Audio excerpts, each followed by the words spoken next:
ताकतवर और एक साधारण इंसान की बात करेंगे।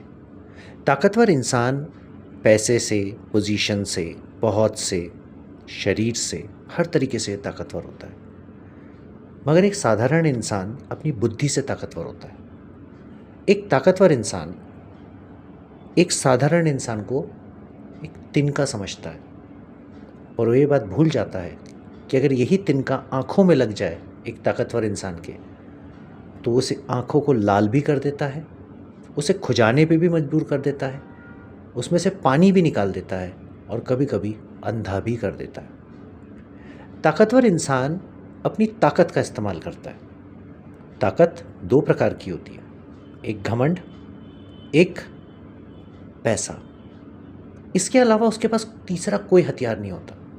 साधारण व्यक्ति के पास इन सारे हथियारों की काट होती है और वो काट होती है उसका साधारण व्यक्तित्व, ऊंची सोच, हर चीज़ को एनालाइज करना, डिटेल में जाना। वो थ्योरी पे बिलीव नहीं करता, उस थ्योरी को प्रैक्टिकल करके देखता। वो किसी की बातों पे, किसी के रास्ते पे नहीं चलता, वो अपने रास्ते खुद बनाता है।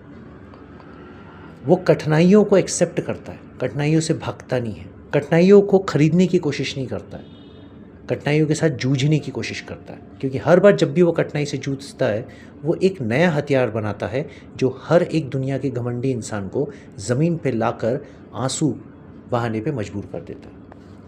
तो ऐसे ही अमेरिका है। अमेरिका है एक घमंडी देश जिसके अंदर अहंकार, घमंड, पैसा सब कुछ है। नो डाउट बहुत ताकतवर देश है। उसने ईरान को एक तिनके के समान समझा। ईरान उसकी आंखों में बैठ गया, हर स्टेट ऑफ हॉर्मुज से उसको रुला भी रहा है, इजराइल में बमबारी कर रहा है, सिलेक्टेड टारगेट्स में उसके यहाँ पे बॉडी बैग्स भेज रहा है। तो ईरान ने यह ऑब्जर्व किया कि अफगानिस्तान, लीबिया, इराक किस तरीके से अमेरिका ने लड़ा। वो सारी चीज़ों को एनालाइज करके उसने अपनी एक रणनीति कई सालों में तैयार किया। अमेरिका का ये युद्ध ही नहीं है, ये युद्ध असल में इजराइल और ईरान के बीच में है। बट अमेरिका की आदत है फटे पैजामे में पैर डालना, और यही कारण ये युद्ध चल रहा है। ये युद्ध कईयों के लिए अस्तित्व का है, कईयों के लिए मान सम्मान का है और कईयों के लिए मुनाफाखोरी का है।